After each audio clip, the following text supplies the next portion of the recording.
Investigation, the U.S. Department of Justice announced that no federal charges would be filed against the two Baton Rouge police officers involved in the death of Alton Sterling.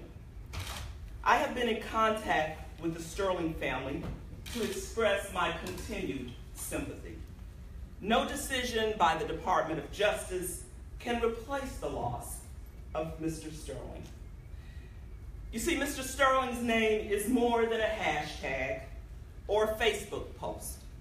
He was a human being, a member of our community, a father, a brother, an uncle, nephew, and son. Many in the community who were hoping and praying for a different decision will understandably be disappointed, frustrated, and angry.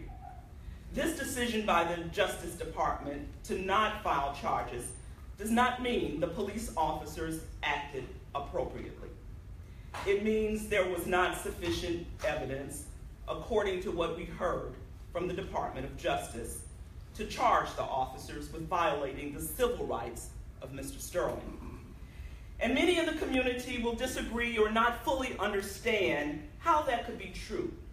They may want to voice their dissent and anger about the decision through protest.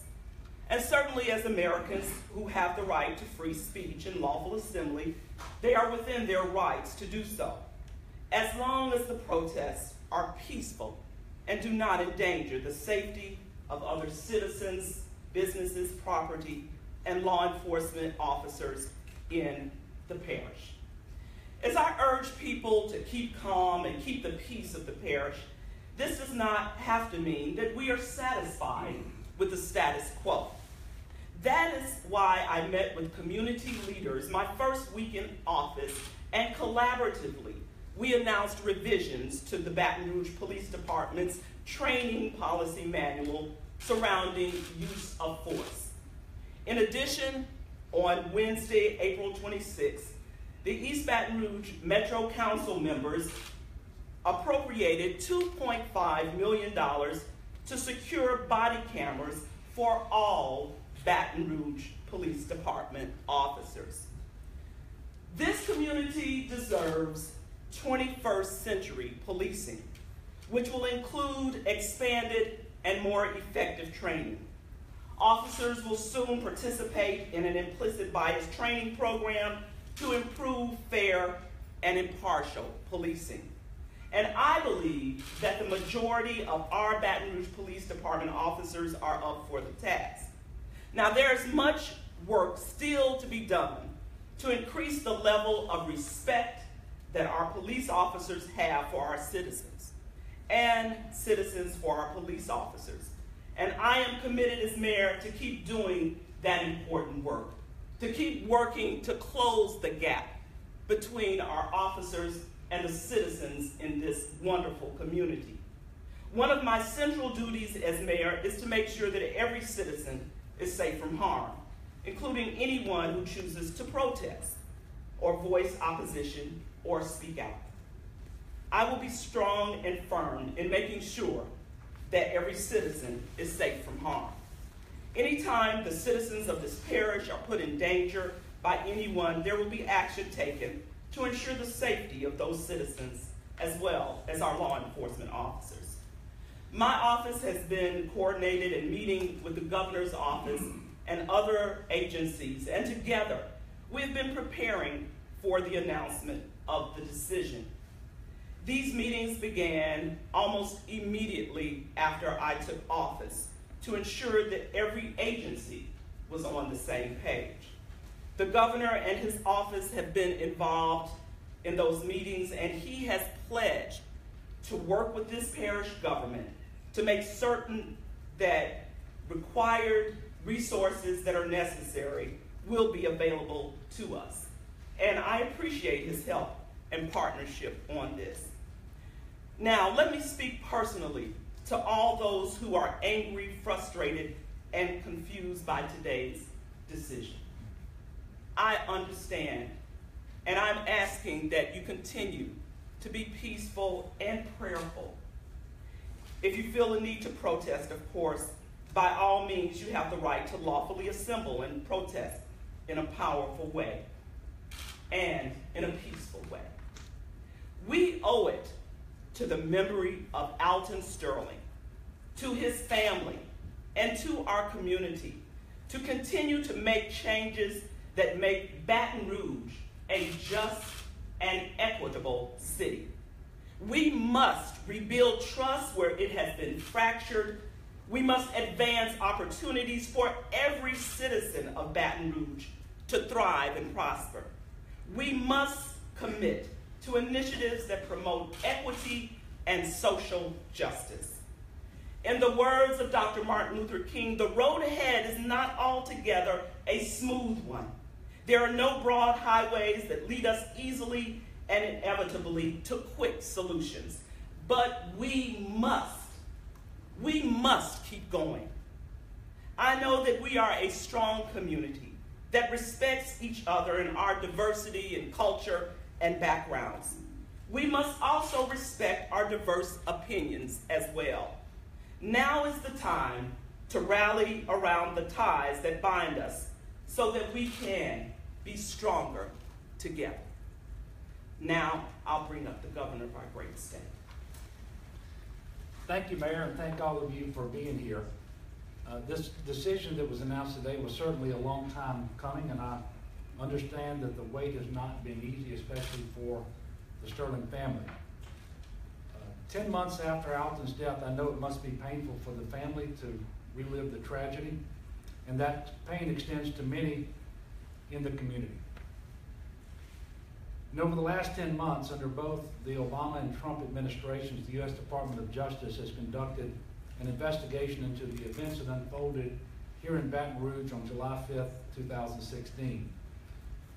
This case was handed over to the Department of Justice immediately because we wanted to make sure that it was handled in a professional, impartial, and thorough manner.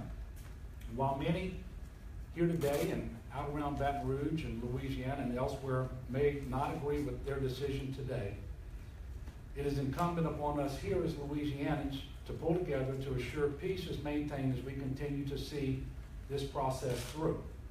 And as far as what that process looks like, with the U.S. Department of Justice announcement today that they will not pursue charges, federal charges, against either of the officers involved, and because the East Baton Rouge Parish District Attorney had previously recused himself in his office from this matter, it is now up to the Louisiana Department of Justice and Attorney General Jeff Landry to determine whether any state charges will be brought. Now, while we await that decision, and as I've said many times, and as Mayor Broome just made a similar comment a few minutes ago, we still have too many people in our community who are afraid of the police and too many police officers afraid of members of our community. It doesn't have to be that way. It should not be this way. We all have a role to play to make things better.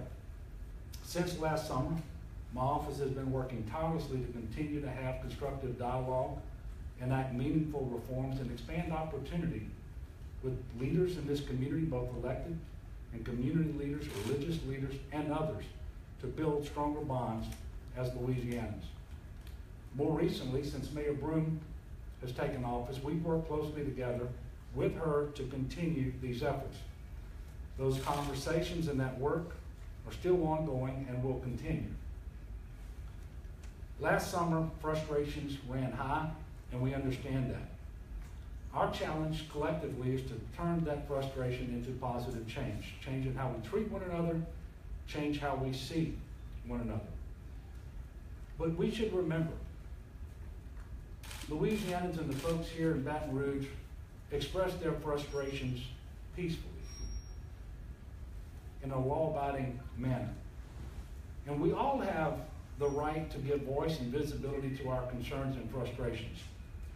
But nobody has the right to engage in unlawful behavior, particularly violent behavior, or to engage in property destruction, because that endangers the lives of everyone involved, including bystanders, protesters, and demonstrators themselves, and certainly the law enforcement community and that's not going to be tolerated.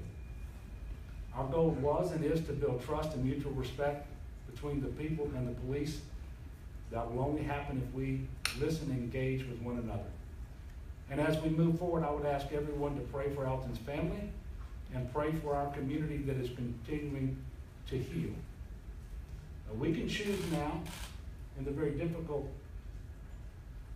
times that we're in, to be peacemakers, as we're called to be. In Matthew chapter 5, verse 9, so that together we can be called the children of God. I suspect that's exactly what we ought to do right now, and that's what I'm encouraging people to do. We're stronger as a people because we faced a lot of adversity in the past. And I've seen the very best of the people of Louisiana in the face of adversity. I expect no less this time. That must be our mission going forward as well. And Mayor Broome, I will continue to be a partner with you and East Baton Rouge Parish as this community and our state continues to move through this process and to heal.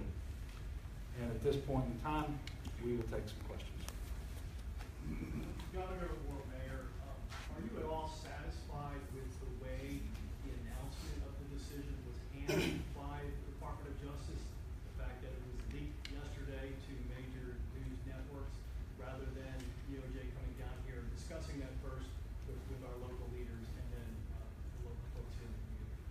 I certainly don't know anyone who was satisfied with the way that this decision rolled out yesterday with the leak. I made a statement yesterday in saying that I was appalled at what took place in terms of this information coming out through the press before the family even had an opportunity to hear. So that was certainly unsettling for me, and I'm sure for anybody else that heard that information come down like that. And I want to echo those comments because it was very disrespectful to tell the family that they could expect to know first and then to have it come from the national media. But secondly, I would tell you that the U.S. Attorney was correct today when he talked about how his agency and ours have been working very closely together to determine how this information would be rolled out. Certainly we didn't know when it was going to come. We didn't know what the decision was going to be. But from a public safety perspective, we worked together to try to figure out how we would want that to happen. Well, the leak prevented us from being able to take advantage of all of that time and effort and energy that we put into that. And so I do hope that there will be some investigation and try to figure out exactly how that leak occurred, because it was disrespectful to the family. But it also made it harder to do what is always priority number one for us, and that is maintain public safety. But having said that, I still expect the people of Louisiana and Baton Rouge to respond appropriately. This just made it a little bit harder. Mayor Broome, Together Baton Rouge had a press conference a little while ago, and they're calling on you to call on the Attorney General or the Department of Justice to release that video evidence that everybody heard so much about. I don't know if you have the power to do that, but will you do that? Have you seen the tapes? When? I have seen no tapes. Neither have I received personal communication from Together Baton Rouge. As you well know, the case is now in the hands, or will be in the hands, of the State Attorney General, and he is asking for assistance from the state police. I will ask the governor to add anything he feels necessary towards that comment. Well, I can't imagine, for the same reasons that the U.S. Department of Justice didn't release any of this information while it was doing its investigation, I can't imagine that any of this is going to come forward until after the State Attorney General has completed his investigation and made his decision one way or another. But eventually, would you like to see that tape released? Well, I think that's going to play out over time, and at some point, it's my understanding that these matters do become public record, but that is not until after the investigation. Are you okay with the way that the Attorney General has decided to hand off most of the investigation to the state police? Are you confident that that is going to be a good way to deal with the state investigation going forward? And do you trust that the Attorney General's office will do a thorough investigation? Well, I trust the Attorney General's office is going to do a thorough investigation. I would echo the comments that Corey Amundsen made, the acting U.S. Attorney, where he said that the matter now is in the hands of the Attorney General. The state police will assist as requested to do so. There has already been a very thorough investigation where the type of work that the state police would do had it been the principal agency investigating this matter from the outset has already been done. And so we would expect at this point the Attorney General and acting through whatever prosecutor he appoints to the case will take a good look at the evidence and determine what, if any, additional investigation is warranted, and we will then assist with that additional investigation. And I believe that his press release indicated that that's the way this will unfold. One last question. Would you have preferred a special prosecutor to take over the case? Did you talk to him at all? Special prosecutor of whom? Well, I know, for example, the House Black Caucus asked last summer for a outside prosecutor, not the Attorney General, to handle the matter. I want to make sure I know that you're talking about the State Attorney General, or you're talking about? The State Attorney General. No, the State Attorney General's office is vested with this authority once the East Baton Rouge Parish District Attorney recused himself in his office. And I have confidence that that's going to play out appropriately. Mayor, what is your directive then to police during the protests? We saw that the protesters who were arrested last night were arrested on felony counts, whereas they were arrested on misdemeanor counts over the summer. Is that part of your directive? What happened last night, as it relates to those individuals that were arrested, has to do with their what they did that was in line with felony charges. It was not a directive to have protesters who were protesting peacefully to be arrested.